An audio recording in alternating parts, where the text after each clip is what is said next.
Hey, welcome back to the channel, and in today's video we actually have some very useful information for anybody who's playing Warzone Pacific or Caldera or Resurgence or Rebirth Island. Anything you want to know. We have actually found I'm not going to say that I was the first to find it because I don't know who was, but after doing a lot of testing in Plunder and checking different recoil plots with all the different attachments, including bipod, all the different grips, the different barrels, the silencer versus the compensator. I have the best long-range Bren build in the game, and this is without a doubt the best long-range weapon to use in Caldera and Warzone Pacific right now. So I'm not going to dilly-dally. I'm going to get straight into it. I may throw in a couple of the recoil plots to show you guys that I did test, and I have backup to prove the claims that I'm going to be making about why I went with which attachment on this build. So let's get into it. You're going to want to have your Bren leveled up. And if you don't yet use Plunder, they patched the double XP method that I was talking about last night on Twitter. So I apologize for that to anybody who didn't get to take advantage of it. But this is the build if you want to stay off the minimap. I'm going to show another build in a moment after this one that just changes one attachment, and that's going to be the silencer, and gives you a faster time to kill at almost no cost to your recoil control. But first off, we're going to start off with the Mercury silencer.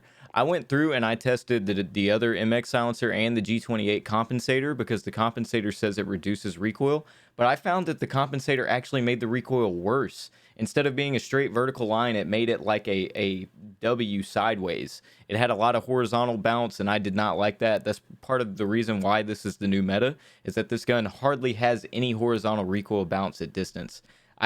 Fair warning, I tested everything at 15 meters distance because it was easier to see the recoil plots there. But the Mercury silencer is the best you can go when it comes to recoil control on this. But I will say that I did try it with the recoil booster with the rest of this build. And when I did that, I didn't see that the recoil control got any worse. As a matter of fact, with the increased fire rate, it might have gotten even tighter. The only thing is that you would be giving up any chance you have of staying off of the minimap, which is kind of a big deal on Caldera. You don't want people to know where you're coming from. So it's really up to you whether you want to run the Mercury silencer or the recoil booster for that increased time to kill if you're going for high kill games. The barrel, I tried both the 7.75 meter Scepter and the 705 millimeter Royal, and I will say that the Royal is better in just about every way. The Queen Scepter, the last one that you unlock, actually made the grouping of bullets tighter, but it added a bunch of horizontal recoil, and we do not want horizontal recoil on a long-range build. That's what makes it really difficult to hit your shots, even if you're a good player. But the reason that we're using the Queen 705mm is, number one, it's the most accurate. Number two, it increases your bullet velocity, it reduces your scope sway and the gun bob, and it says damage does not diminish over range. Now, I haven't had a chance to test this and see what that does to the overall damage profile, but I will say people are dying incredibly quickly at range with this build. Like I said, I tried the 7.75mm Scepter, and while I'm not saying it's a bad option, it's just not as good as the 7.5mm Royal. And I'm interested to see guys like True Game Data or JGod find out exactly what that damage does not diminish over range thing does, because the 7.75 meter on the stat bar says that it increases your range and your control, but that is not what I found in my testing today. Interestingly enough, previously to today's testing, I thought that the Carver foregrip was the best and you should go with it every single time on a long-range meta build. But after checking it, it actually gave me that weird horizontal bounce on this build, and it also didn't really help that much with the recoil control vertically. Now, when I put on the M1941 hand stop, which sadly is the last underbarrel that you're going to unlock for the Bren, that's it. That's the one. The M1941 hand stop gave me the best recoil control out of them all. I will say that I tried the bipod while crouched and prone. It's the same recoil reduction while crouched or prone, but it cut the vertical recoil and horizontal recoil to a quarter of what it was. So while my overall recoil plot was this big without the bipod and using the hand stop, it was this big with the bipod. So if you're not really somebody who moves around a lot and you don't have the best aim and you want this to be even more of a laser beam, the bipod is not a bad decision at all. It only lowers your sprint to fire speed, and the recoil control it gives you is insane. So that's a different build you could make. I mean, I would pretty much keep it just like this if you were going to do that.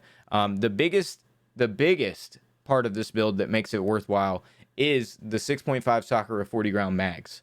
I know you're going to say, well, why not the 50 BMG? They increase my damage, bullet velocity, and range. The reason is you really want a laser beam on Caldera. You're getting into a lot of 50 meter to 100 meter engagements, and you want that accuracy. And with the increased fire rate and the base damage of the Bren, I've noticed that the negative damage, you don't even feel it. People are going down insanely fast with this build, especially if you can hit your headshots.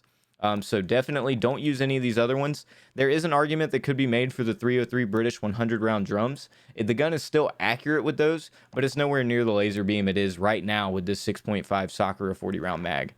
The rear grip, I tested out the pine tar grip and the polymer grip, and I tested out the hatched grip. I tested out the stippled grip, and what came out on top was the polymer grip. I will say that the pine tar grip was a close second. I kept getting weird results with the recoil plots of these, but the polymer grip is what you should go with on almost every gun that you plan to fire full auto. Moving on to the perk, I used the tight grip perk. There's not really any other perk besides brace that increases your recoil control with this build, and the initial firing recoil already is not bad at all. So make sure you run tight grip. With perk 2, I choose fully loaded. If you're leveling this weapon, definitely use surplus because it gives you 20% flat increase to your weapon XP upon kills, and it actually is a huge bonus, especially while double XP is active. If you didn't know, by the way, you can use a double XP token, and it stacks in Warzone right now in regular BR.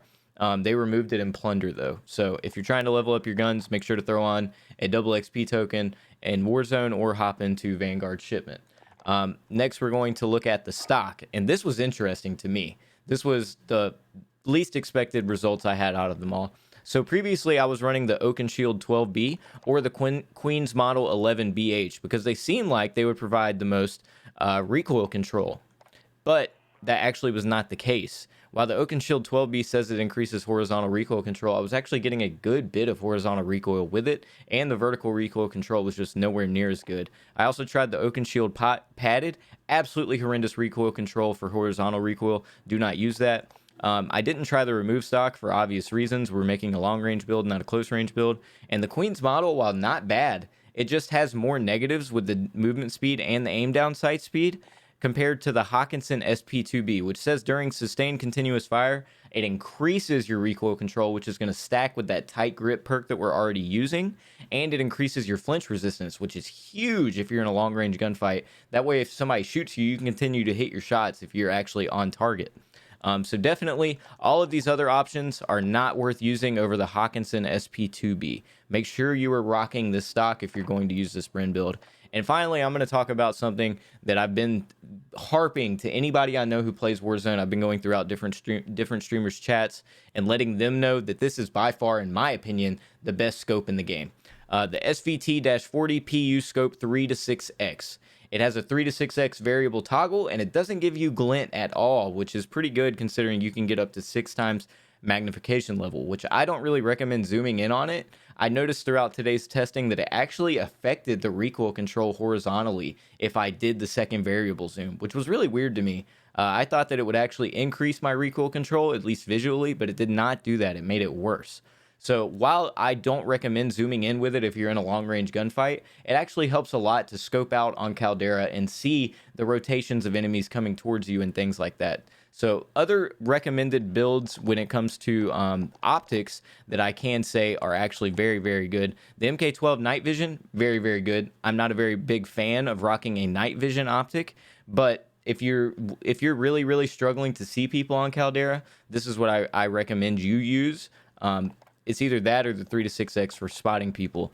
Now, I have seen mixed results about the M38 Slate 2.5 times custom and the 4 times flip optic, but most people, and I've seen JGods tested this himself, say that the M19 four times flip optic, I believe it's one of the flip optics that are 4 times, increases your recoil control, whereas none of the other ones do, and it actually tells you right there that it does with the in-game stats.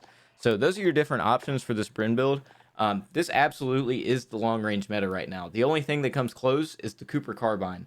If you want me to do a Cooper Carbine meta loadout build, which I have maxed, I maxed it last night, and I've been testing it as well today, please leave a like, drop a comment down below, and let me know what you would like to see in that build or what I could improve on in future meta guide videos. I'm just looking to do my best to help out the Warzone community. That way you're not getting beamed by a gun and wondering, why is that guy's gun a laser and mine isn't?